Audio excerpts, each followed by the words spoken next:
مصطفیٰ جان عالم پہ لاکھوں کروڑوں اربوں درود السلام۔ بسم اللہ الرحمن الرحیم۔ السلام علیکم ورحمۃ اللہ وبرکاتہ۔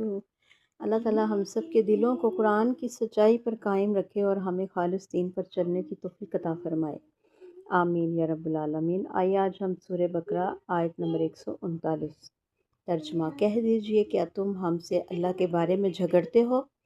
اللہ کہ وہ ہمارا بھی رب ہے اور تمہارا بھی رب، ہمارے لیے ہمارے اعمال ہیں اور تمہارے لیے تمہارے اعمال، اور ہم اسی کے لیے خالص ہونے والے ہیں۔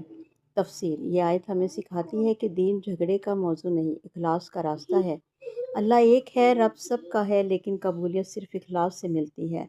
نہ نسب کام آئے گا نہ دعوے، اللہ کے ہاں وزن صرف سچے عمل اور خالص نیت کا ہے۔ یہ آیت ہمیں دعوت دیتی ہے کہ اپنا دین ثابت کرنے کے لیے بحث نہیں بلکہ عمل کافی ہے۔ آج کا عملی سبق یہ ہے کہ دین پر جھگڑنے کی بجائے اپنے عمل درست کریں۔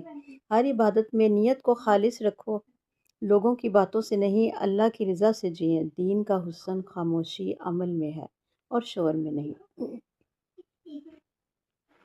حدیث مبارکہ۔ رسول اکرم صلی اللہ علیہ وسلم نے فرمایا، اللہ تمہاری صورتوں اور مال کو نہیں دیکھتا بلکہ تمہارے دلوں اور تمہارے اعمال کو دیکھتا ہے۔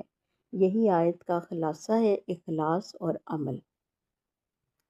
آخر میں اللہ سب کا رب ہے، نجات دعاؤں سے نہیں اخلاص سے ہے، عمل ہمارا تعارف ہے، خاموشی نیکی شور والی بات سے بہتر ہے۔